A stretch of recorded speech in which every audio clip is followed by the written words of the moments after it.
Hello, wrapping up tubers, and welcome back to Let's Play some more Final Fantasy V. Still more, even more, with me, BlueAnkylo. Pixel Remaster, Steam, blah blah blah. You know the drill by now. Enough episodes in. This game has been dragging on for me longer than I was hoping.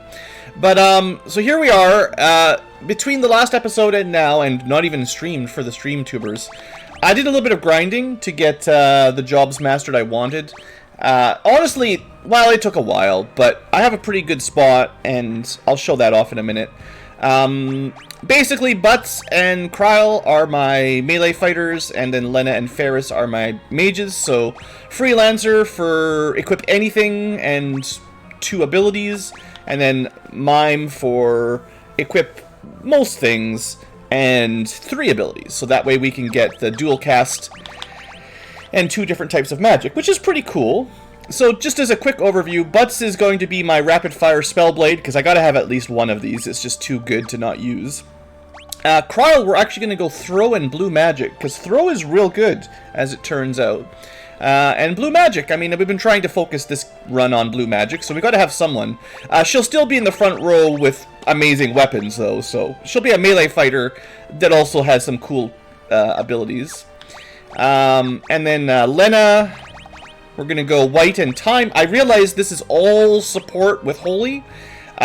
You could balance it a little bit better by going White plus Black or White plus Summon, and then the other one Black plus Time or Summon plus Time to have the 2 mages. If you want to have 2 mages, kind of have a more balanced repertoire, but I want her to be a support mage. She'll have Holy. Holy's great. She'll have all the support spells from Time and White, and she can use Time to Quick into White, which is kind of what I was thinking. We probably won't really need it, but if we're in a bad situation, we can use Quick.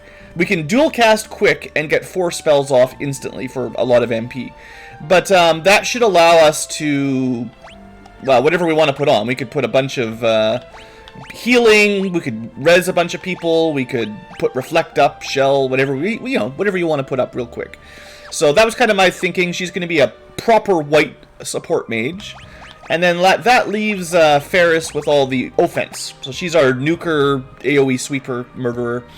And, yeah, I mean, I don't think I'll probably use Black Magic that often, as it turns out. But I still wanted to have it. And Osmos is certainly useful if we're casting a lot of magic.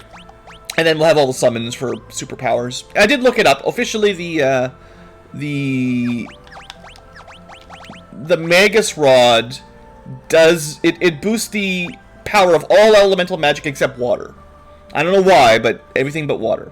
So Leviathan kind of sucks. I probably learned this before and forgot about it. We've also, like, just to go over the job mastery real quick here. Butts has all. I've tried to basically master every job at least once so we can show it off if I feel like it. My fighters have all the regular fighter ones, and we mastered most of these as we were playing through, right? Like, last episode, Butts was already done mastering everything except Monk and Thief, so I just got him those. And then I threw in, I think he was almost done Blue Mage as well. I just threw in Chemist and Summoner, so you can use, basically, a real quick summary. A bunch of various job masteries give freelancers some free passives. Not as many as you might hope, but you do get some things. So, Chemistry gives you double item effectiveness in battle. Pharmacology is the skill you could equip, or just you get it for free as a freelancer. Haha. But you only get those for passive abilities for jobs you've mastered that they basically have by default. So, for instance, the obvious one, the Knight can equip the 2-handed passive, and then you can 2-hand weapons. But the Knight doesn't have that by default, so you don't get it on Freelancer by default. Monk has Counter by default, so you get that on the Freelancer. Thief, I think it's just like the Super Dash and Fine Passages. But everything else that the Thief gets, maybe the no back attacks. There's a couple things that you get. But Dragoon doesn't give you anything. Ninja just gives you dual wield. Samurai only gives you the extra evade. There's a 25% don't get hit, which is really nice. Ranger doesn't give you anything passively. Mystic Knight, I think, gives you the low HP shell. Blue Mage gives you learning. Summoner gives you nothing. Chemist gives you pharmacology. There's a couple others. Geomancer gives you fine traps and also avoid damage from damaged tiles for the character, which is okay. There's not a lot of other passives you can inherit. You don't get Berserk, and that's pretty much it. So Butts has basically everything, and Kryl, well, we didn't master Dragoon because it's pointless, but she's got basically the same set, you know. And I'll explain why I mastered Summoner in a second here, but yeah. Chemistry for items, Blue Magic for learning Blue Mage, and then just all the regular fighter stuff we're focusing on. The mages have all their magic jobs mastered because we mastered them all during the playthrough already. I gave Lena Geomancer because someone had to master it. And then I threw in a few, this took a little while of grinding, a few jobs to master. So Ninja gives her the dual wield so we can have 2 staves. Samurai gives her the 25% dodge, which is definitely helpful. Berserker doesn't give you anything, but someone had to master it, and I wanted a cat girl. There you go, chat. But no, it's for stats, and I'll explain stats after I go through the abilities. And the Thief gives her, well, mostly agility, but basically the same thing for Ferris. Also, some of these jobs look really cool. I thought Ferris, sorry, Lena as a samurai, I thought looked really nice. It's like she's got a black leather outfit, honestly. She looks pretty styling, like a leather shirt. But yeah, you don't need to master all these things if you're playing along. I was just grinding, and I have a good grind. And then Ferris, of course, also someone has to master Bard, Dancer, or Beastmaster. Someone had to do it, so I did it. Anyway, that's all the jobs, and then basically what you see now as our freelancer mimes, our stats, strength, agility, stamina, magic, are very good. Lena's and Ferris have less strength because I didn't let them master Monk. As it turns out, Monk has the best strength and stamina of all jobs, and you take your highest mastered job and take those stats for your freelancer and mime. So Monk, you could master Monk and have the best strength and stamina as a freelancer, which is essentially what Butts has. The Knight strength doesn't matter because the Monk strength is higher. But if you master Monk with your mages, you will get counter, and I didn't want my mages having free counters. That seems wrong, and also kind of messes up some of my strats a little bit. In fact, even on your fighters, having the free counter can mess some stuff up, but it's fine. We'll live. So then, basically, I had to look up, like, well, what's the second highest strength and stamina? And I didn't really care about the strength, but I wanted my mages to have good HP. I think it was Berserker that had the second highest stamina. Knight, I know Knight is close, I forget exactly, but Berserker was pretty close, and I think you can master Berserker for a lot less points than Knight. Like, I think it's 500 total job points to master Berserker, whereas it's, I think, closer to, like, 900 or something for Knight. So this was just faster. And then Thief has the highest agility, so that was a shoo-in for everyone. Agility is real good. Go fast. And then, like, Ninja is almost as good, but the dual wield. So you could skip Thief and just go, just master Ninja and be like, whatever, we're missing out on like 2 or 3 agility, no big deal.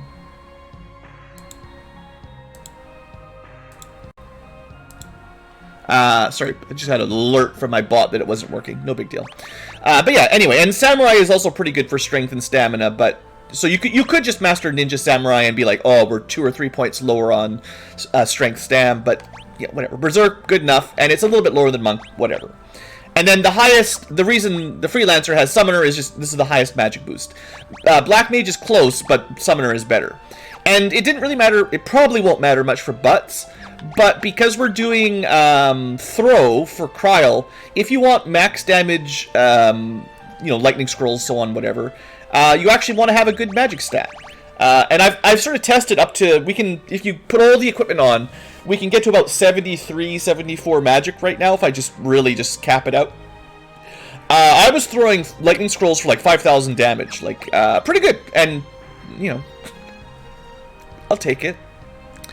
So that was kind of the build, and that will actually make blue magic a little bit better as well, a high magic stat. At least the blue magic spells that do damage, and there's only a few. But anyway, that's cool. There's also some mimic strategies we can do, which I'll go over in a bit. And yeah, that's it. So first off, I mean, we're already 10 minutes in of recap. Blue, you got to speed up if you're going to beat this game. We might just do one super long episode. But I'll show you where I ended up grinding and how I did it. I mean, it's weird, but honestly, the place that I think has the fastest grind for job points specifically is still the old statues, but it's not using gold needles or level 5 death, because those spells have, well, gold needles one at a time. You got to buy a bunch of gold needles, and level 5 death. It's got kind of a slow animation when you cast it. You can also get away with like a high power Ramu or Thundaga because they're weak to lightning. But those have relatively slow animations. All you gotta do is this. Now, I forget exactly how much HP those guys have, but once you've got a ninja with, or someone with throw and high magic, that's how long it takes to get 8 job points. And you can just leave continuous auto battle on. I actually let 3 of my party members get turned to stone. And, no, we're not grinding. I'm just showing off how you grind. We're done the grinding at this point. But this is, as far as I can see, at least in the Pixel Remaster version, the best way to grind. There might be other ways in the Game Boy Advance version that are slightly better, but this takes no time at all. Now, sure, every 99 battles you have to go buy some more lightning scrolls, but you go walk around for a minute, buy 99 more, and you know, it actually goes pretty quick as far as I'm concerned. You don't get a lot of experience, so if you're trying to get character levels, this doesn't help as much, but you know, 99 fights at 4 or 8. I think you fight the larger group maybe slightly less than half the time, but you probably get somewhere between 500 and 600 job points out of 99 lightning scrolls, and it takes, like, I don't know, not that long. But yeah, that's kind of that's my solution to grinding. I let 3 characters get turned to stone, and optimally you want someone with the thief dash, so you move double speed, so you get the encounters in half the time. You want to equip the massa, so you always go first immediately, and then you need to have a high magic and the throw command, and that's all it is. It's real easy. I mean, you could have the thief prevent back attack, because that's a bit annoying, but other than that, there's not really any other tricks. It's very easy. Yeah, there's a few things we can do. There's a couple side quests left. We skipped Odin, and I don't know why I skipped Odin exactly. There's a variety of World 3 things that were kind of optional. I'm pretty sure it's just this cave, yeah. I'm sure someone in one of the towns tells you, but we haven't done a very good job of talking to people, so, you know, that's my bad. But there's probably someone in town that's like, oh, there's some great warrior in the cave to the west, blah blah blah. But you know, I'm not doing a very good job of you know, that part. You know, actually checking in with people. It'd be really nice if there was a lower encounter rate job ability. That's something for end game content that would definitely help.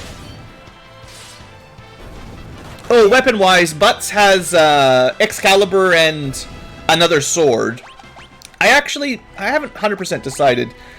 I wanted to use the Holy Lance, so Kryl is going Massa plus Holy Lance, and of course the Freelancers have ribbons, because, you know, might as well. But I think I went with the Katana, the legendary ninja weapon, just because it has 25% block, which is pretty good, and then Excal, because it's pretty much as good as we can get. There's another weapon we'll be getting soon, though, because I forgot about it.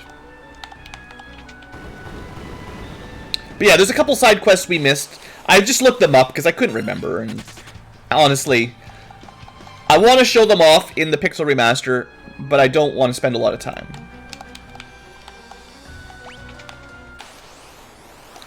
Oh, this guy again. Remember how dangerous he was? Honestly, he still has a lot of defense, but not enough.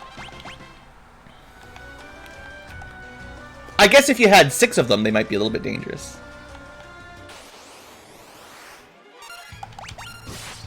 The Massa. It's got a really good critical rate. I did some reading on some of the weapons and some of their critical rates and, you know, which weapons are good. The axes are still all terrible, like, don't get your hopes up. But there are some rare steals and drops from some enemies. We don't care about random. No point fighting the squirrels. There are actually some weapons that are better than the legendary weapons. Like, we've seen a better axe. The Titan Axe is better than the Rune Axe, probably. There's also like a bell in the final dungeon that's way better than the Gaia bell, interestingly enough. And there's like a Dragon Whisker Whip, which is better than some other stuff. So yeah, this is I'm almost certain someone in the castle would mention this. And I was showing off that there was all those statues. I'm like, oh, how do you get back here into this room with a locked door you can't get past? Well, I forgot. You definitely need well, you need to be in World 3, so you couldn't have done this any earlier. Well, we could have done this as soon as we got here, but as soon as you walk by. Or maybe you need the airship. I feel like the Chocobo probably will get you here. You don't even need the airship.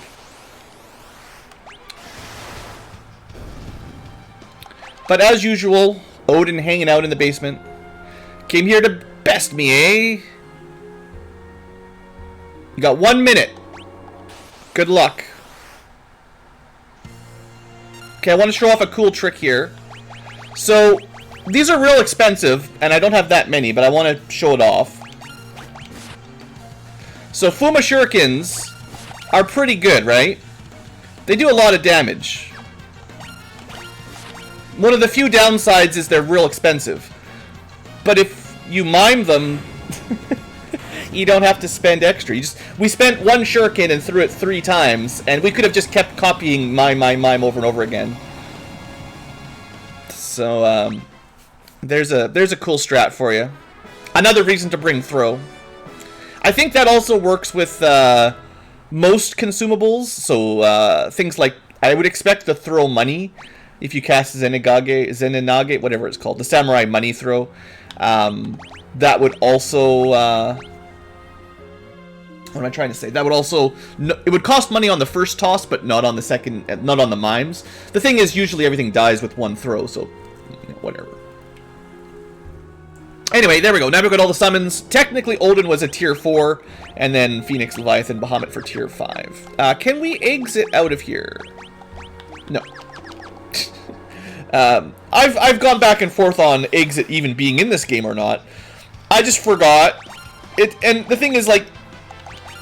it kind of sucks when the game gives you a warp exit style spell, but anytime you want to use it, you can't. You know, like, what's the point if it's blocked in most of the dungeons where you skip some random encounters? Anyway, hopefully my TED Talk has helpfully explained what little you need to do to grind real quick. At least as far as I can see, that's the way to grind fast. Okay, so that's done. We need to pick up a sword and a lamp. Someone mentioned the lamp, and someone actually mentions it when you do your world tour. Like if you ride the Chocobo around the world for the Mirage Vest, which isn't all that important. They do mention something about a waterfall, and I always thought it was the waterfall up here because that's where the one of the tablets was. But I'm actually not sure if that's the one they meant. They asked you if you saw a waterfall on your travel, and I forget. Again, I know what I'm looking for, sort of, but I forget where it is. There is a waterfall somewhere, and you can only get to it. I think you actually need the black Chocobo, right? Oh, good. YouTube bots really messing up this time. Not even close. It's okay, we'll just fake land in the water here. Come on, YouTube, are you gonna, like, ban the guy? Thank you. Even the banning takes, like, 5 minutes. I think this is basically the only reason to have a black Chocobo is to do this magic lamp quest. Of course, I forget exactly where it is. So, just enjoy the music while we slow fly around the world. At least you can go over mountains, mostly. Waterfall. It's somewhere that you couldn't land. So the black Chocobo got us to the, it might have been, I hope it's, now I'm second guessing myself. It might be the yellow Chocobo, not the black Chocobo you need. The black Chocobo took us to Bahamut and Phoenix Tower.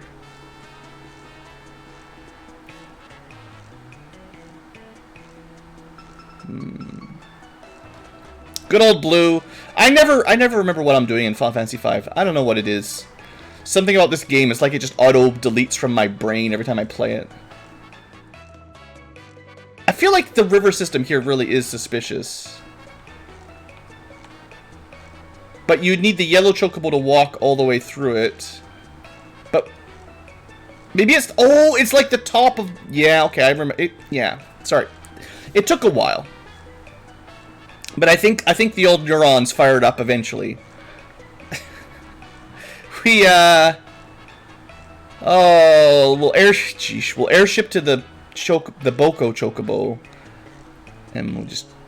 Yeah, it's fine. At least there's no encounters, right?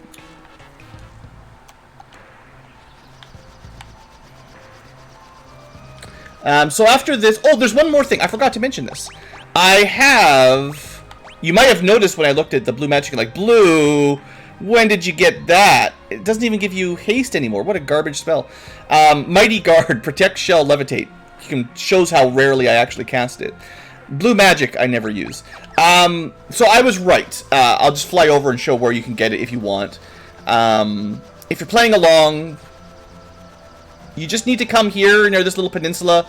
This is right above the tower, the water tower. Just sail back and forth near here. Don't go too far away because there's another encounter zone. There's a couple encounter zones in this area.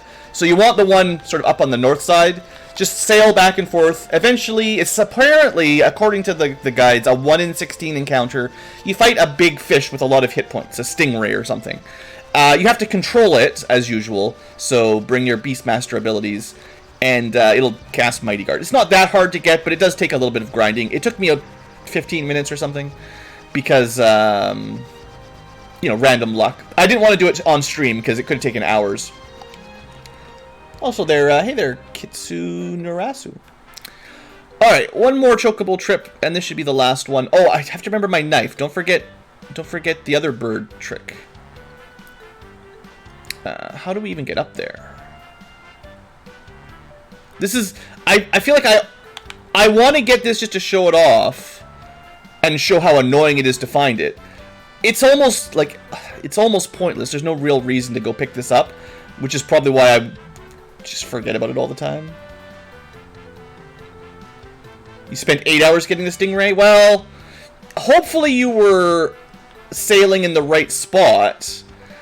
There are some different encounter zones, so if you're not on the right tiles... You're ineligible, but it is apparently a 1 in 16 encounter, which shouldn't take too long. But yeah, I know how it goes. Random, gonna random. I think what happens a lot of times is people don't... It's like, imagine cutting this lake in half, right? If you didn't know how the game was programmed, if this side had a stingray and this side had no stingray, you might just be like, oh, I've been here for 5 hours, how come I haven't got the right fight? Well, it's only those two tiles that have it, or some nonsense, right? You'd have to look like an encounter map or something on a... I don't even know. There's probably an encounter map somewhere. So what was the trick? It was just, yeah, right in the top of the waterfall. Such a dumb item. I mean, they do tell you about it, but... Anyway, magic lamp. Why do you... Oh, right. So you can come back here and recharge it. The magic lamp summons monsters, basically. It's like it's kind of like the call command, which we never use, because you don't get to control it because it's random. Now, it's not random technically. You might think it is if you start using it, but it's not actually random. So this one is like you just get a random summon. You'll never know what you'll get. The item, it says a random monster, but it's not really. I mean, it could be. In the Pixel Remaster, I don't know if they've changed it. But in the Super Nintendo version, the way it works is you summon... I think it starts at Bahamut and then goes to, like... Well, just kind of backwards through the list, really. I'm pretty sure it's, like... I forget the exact order, of course, but it's something like it starts here and then just kind of works its way backwards through the list, getting weaker until it's empty, and then you recharge it up. But you can recharge it at any point, so you could look at it as a rechargeable Bahamut Leviathan summon that you can use a couple times for pretty good damage, and then recharge it and do it again, I guess. I wouldn't get too excited about it, but, you know, it is one of those weird, kind of unique Final Fantasy V items, so we might as well get it. Did I mention... I've been talking about a variety of stuff. I can't remember if I was recording. There are some random cutscenes that we actually missed out on. You know what? This is a perfect opportunity. We'll just, shouldn't matter who we target. Yeah. So this is gonna look really good, right? We just use an item and you get a Mega Flare out of it. Good deal. Free Bahamut. Good damage, you know. But basically, we'd have to make that chocobo trip to recharge it anytime you want to get Bahamut again. So now the next time we use it should be, you know, weaker summon. Right, so talking about things. So, before you get the submarine and, like, there's a bunch of weird little, they're kind of secrets. I mean, they're definitely more like a secret. But if you didn't know where to get Go-Go the Mime or the Mime job, go talk to this chick. There's a whole encounter here before you unlock all the tablets where you run into, like, the, a mysterious man that's, mimicking everything you do. So the people actually talk about him, this weirdo, talking about the Tower of Walls where it sank, all that. I'm not sure if anyone mentions the Stingray, but, yeah, it actually is, like, 1 point for Final Fantasy V, and I know I've been sort of complaining about it a lot the last couple of streams.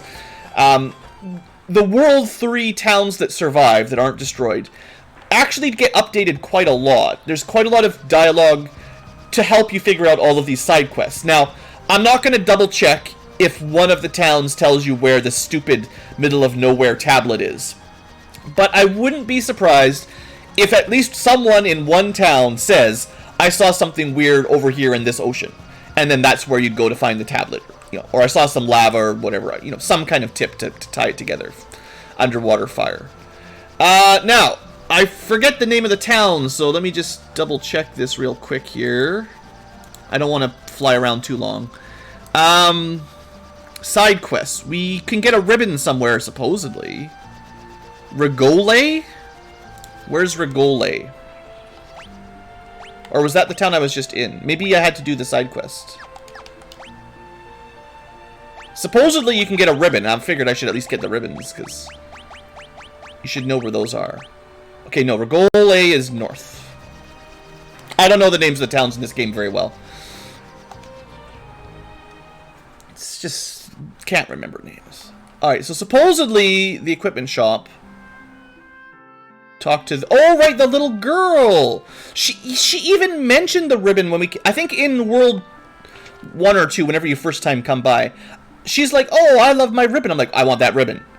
But if you come back and talk to her, you get a free ribbon. I don't know if I ever even knew that. So I'm just, thank you, Game FAQs. So that brings us up to 3. There are, I thought there was only like 1. I knew you could steal them from enemies, but there's actually 4 ribbons you can just get from doing this kind of stuff. So you can have a party of status immunity if you want. Okay, good. Showed that off. Maybe I never even knew that before. Who knows? Next thing. There is another ribbon. There's a 4th ribbon that we can get in the final dungeon. I mean, okay, let's just do some more fun stuff. Apparently there's something fun in the Tool Pub. The Tool Pub is over here. So this is the starter town. I don't know. It's probably not safe for YouTube, but I might as well do it, I guess. This was where we left all the pirates, if they never went home, but they probably went home.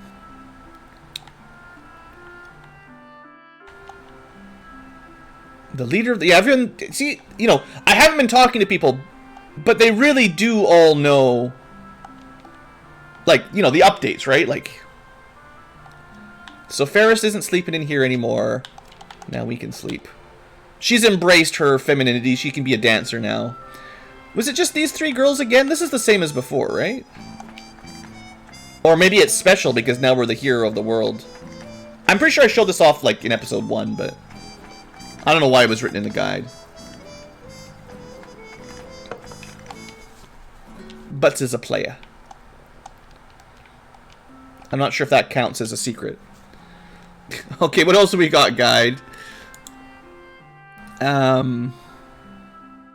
It says downstairs at Tool Pub. Take a seat at the left stage. Wait. That's not what I did. That's... Well, I guess they're... Yeah, take a left seat. That must have been what they're... I mean, I guess that's a secret, but it doesn't seem like much of a secret. You could have... That's not an end game. You could have done that at any time. Oh, I see. It's just showing a bunch of side quests in the thing I look. Never mind. Let's see. I found the stats guy. I got the magic lamp. Where is the stupid knife? I always forget where it is.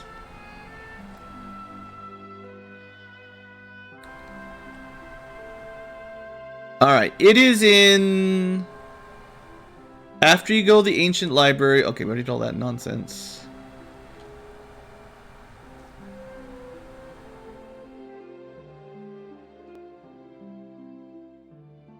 You want to go to Moore. Alright, sorry. Sorry, guys. This, honestly, I'm looking these up mid-recording, but this is saving us a lot of time. Because I never remember where all this stuff is.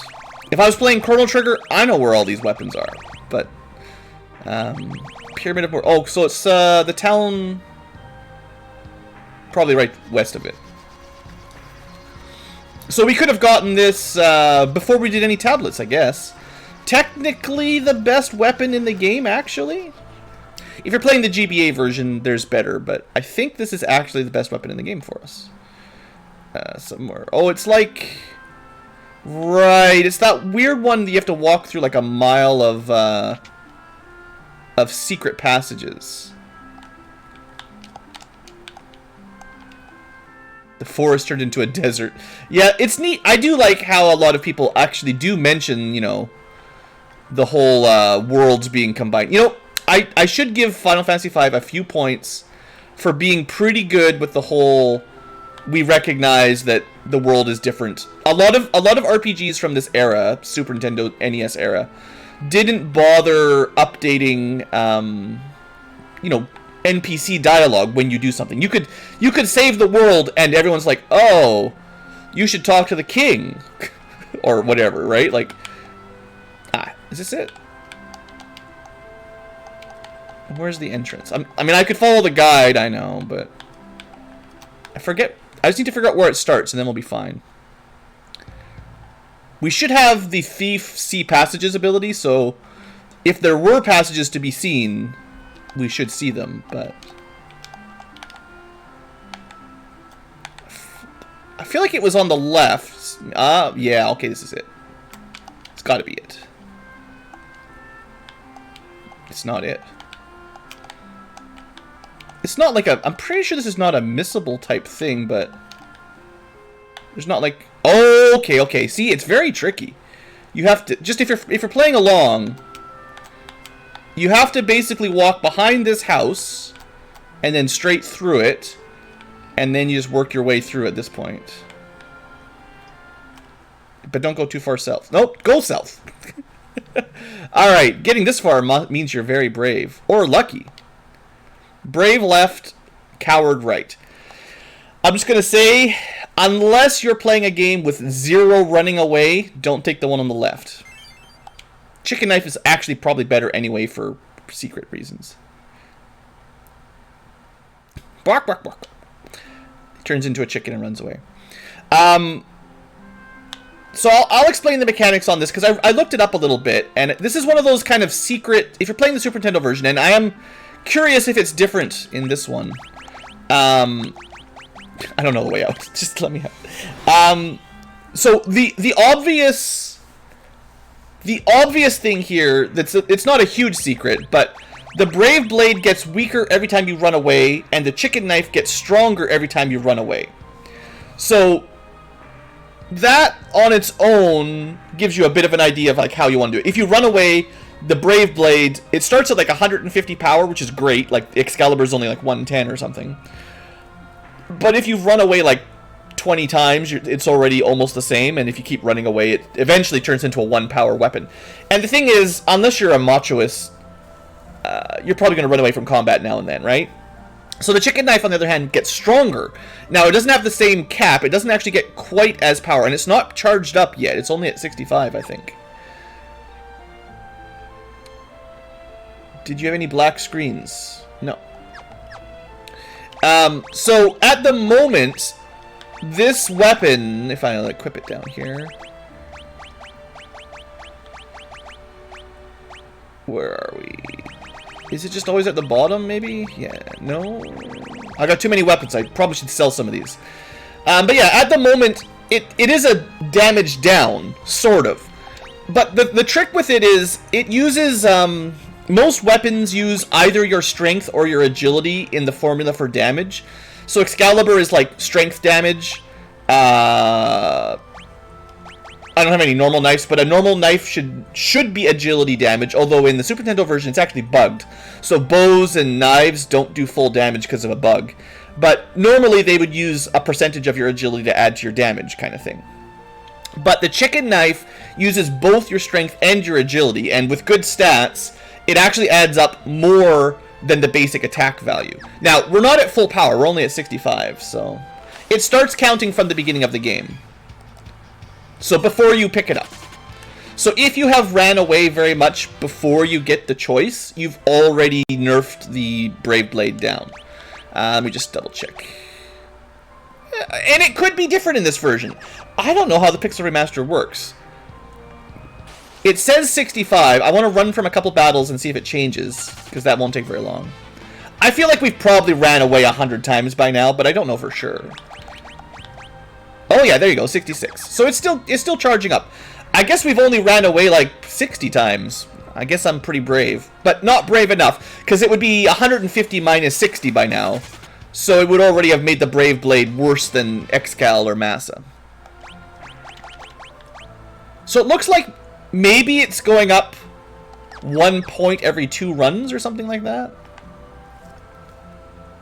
Doesn't seem that great, but again, we'll attack with it in a second, you'll see.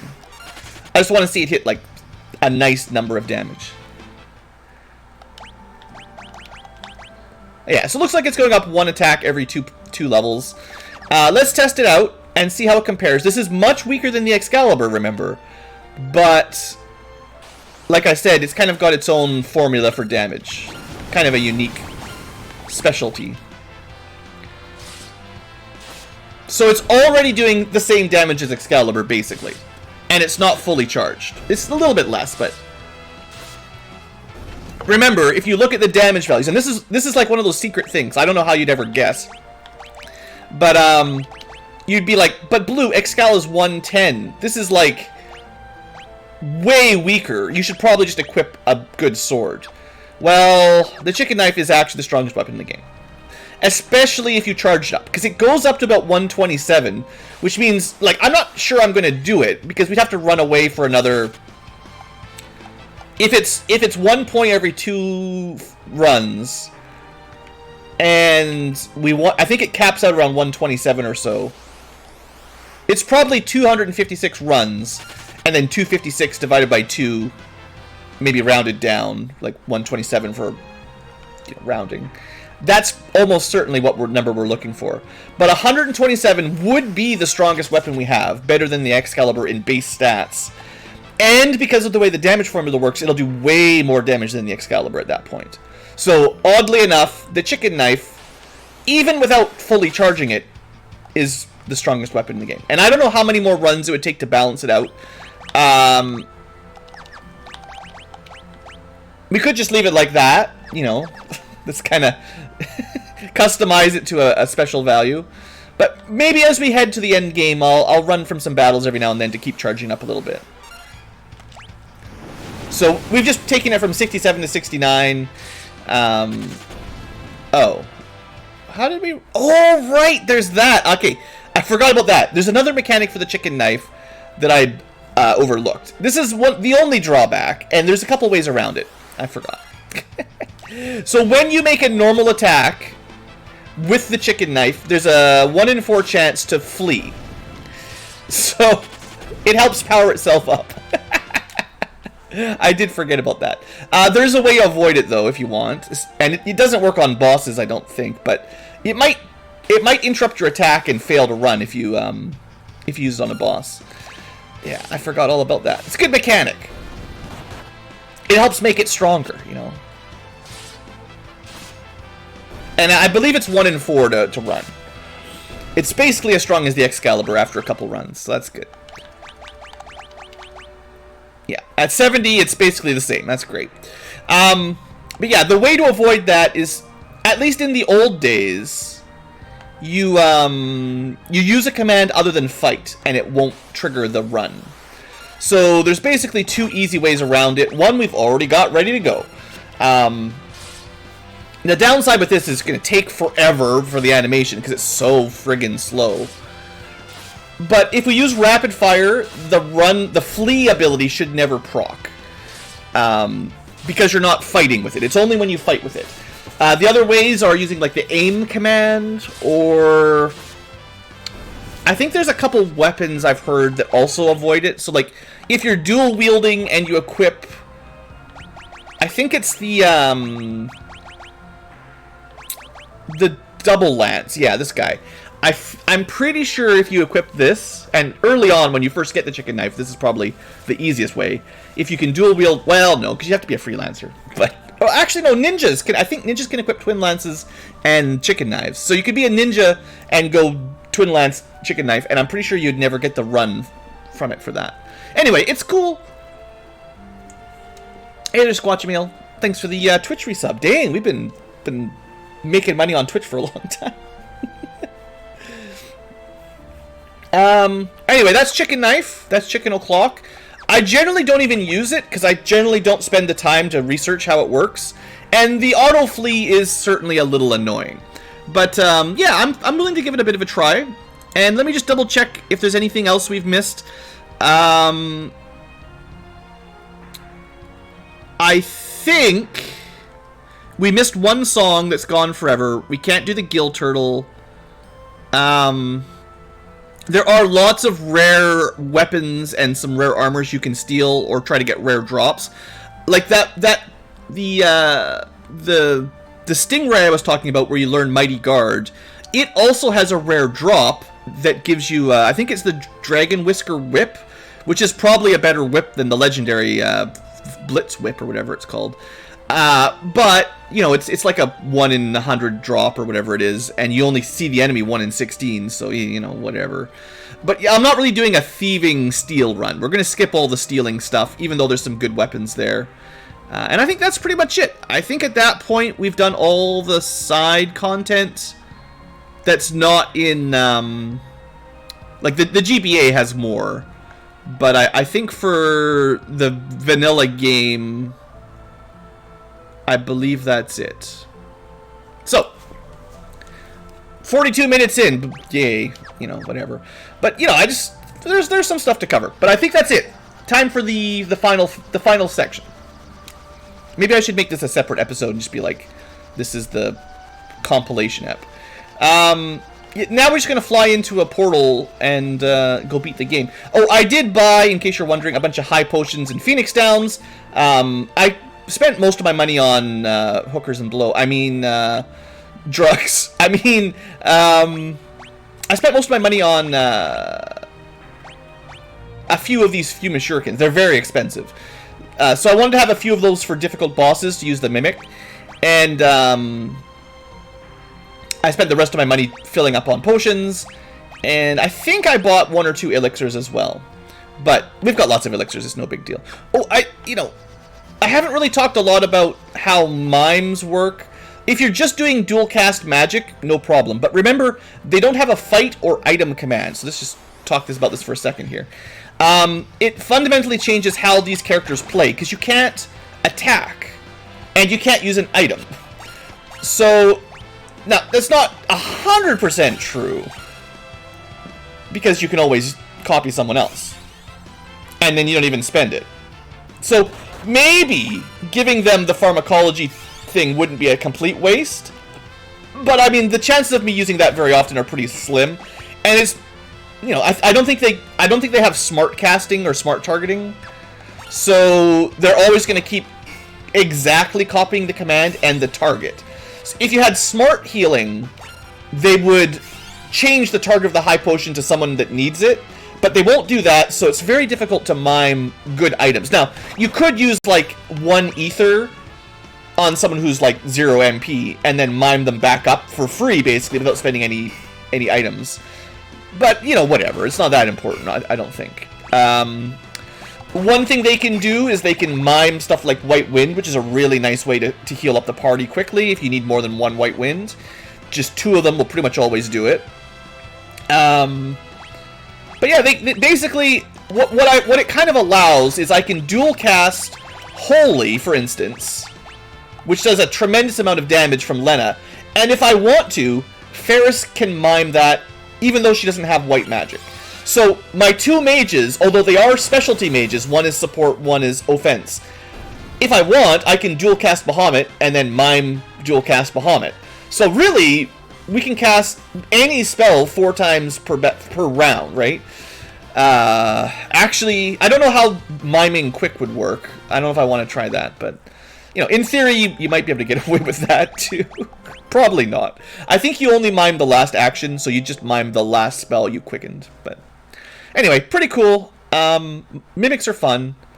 They're a bit niche, and they can't equip all the stuff. Like, oh, I didn't mention, the reason we're going double wand is for the magic bonus. We could, if you wanted to be more defensive, you could equip a shield and get that evade, which is pretty good. You know, flame ice shields are not bad.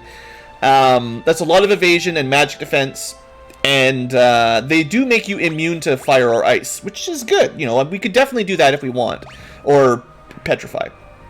But I kind of like just stacking dual wielding for magic, basically. There are some staves and wands that give you +3 to magic, which is pretty good.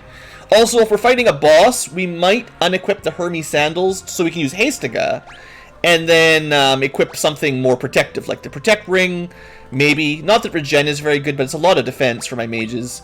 Or if you want to be immune to a certain element. Oh, that reminds me. Speaking of that, as we go into the final dungeon. Boy, would it be nice to have some money.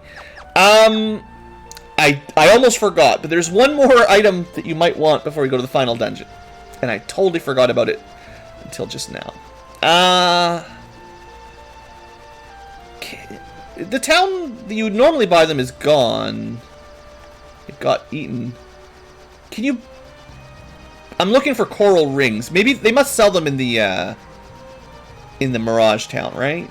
Mirage Town gets all the important stuff, I think. Also, if you're ever playing along in the Pixel Remaster and the town's not popping, like if you've done a few combats with no town showing up, just save and reload.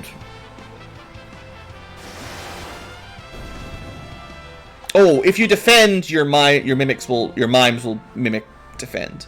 So it's a little bit trickier to auto battle and use mimic.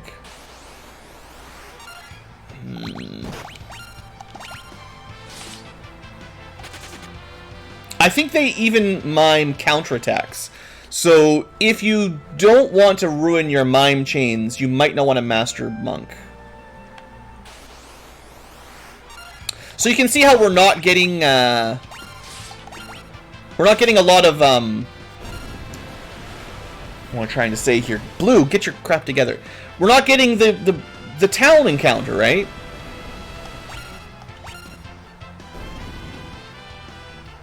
I do like getting the free item use from throw. That's pretty cool. I'll try one more, but I don't know why, but sometimes the game just... I don't remember having this problem on the Super Nintendo one, but it seems like in this version, every now and then, the game's just like, the random town refuses to spawn. I've been very successful with just saving, returning to title, and then reloading, and it should show up now. So if you're struggling, this is my workaround. Wish it was a little bit quicker, but come on, game, don't let me down. Also, seeing as we want to power up that chicken knife, we might as well run anyway from easy battles. If I knew I was still like 100 runs from full power, I probably should have done more fleeing. Alright, never mind. I don't know what I'm talking about. Hey, that's a relevant question. The chat bot is asking where Galuf came from. Very cool. Hey there, David. Finishing Final Fantasy V. Yeah, it's This game is taking me forever to finish, and this is part of the problem right here. Where's this stupid town? Why is it not showing up? What have I done wrong? I just want... Is there like a... Is there some kind of trick? No. It's just random. It's probably just one of those 50% chances that you can fail 100 times in a row. Right. I'm looking... It's armor, right? So we want to find the secret armor shop. Was that the one? Which is inside the regular entrance from the side. Click the box.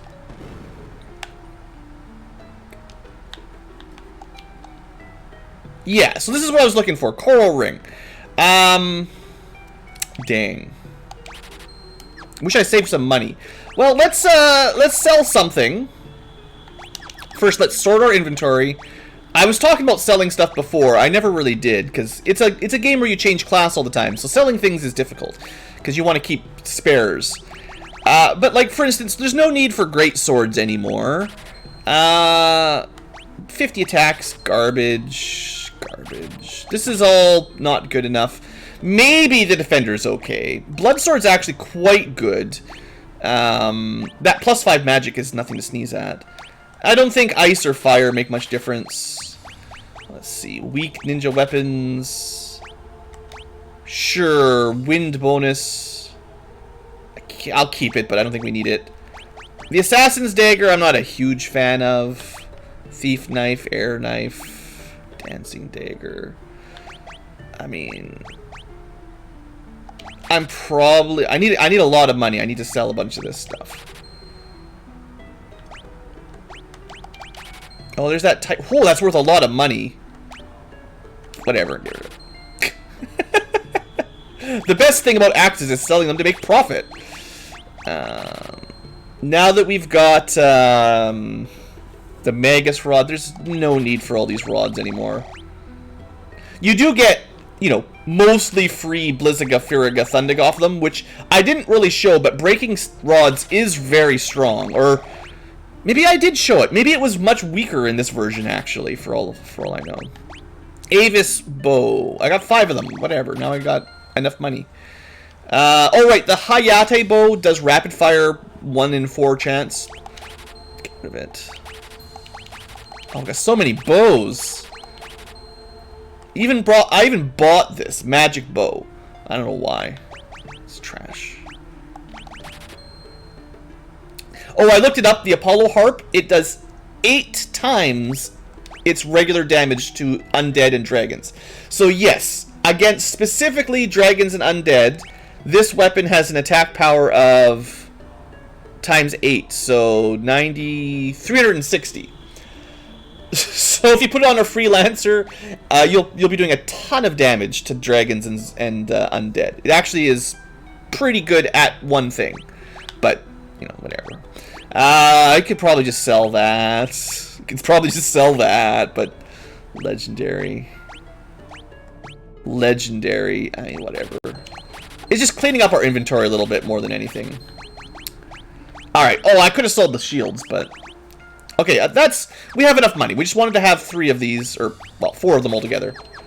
If you sold everything, you could probably buy some elixirs, some more shurikens, whatever. There's some prep work you could do like that, but...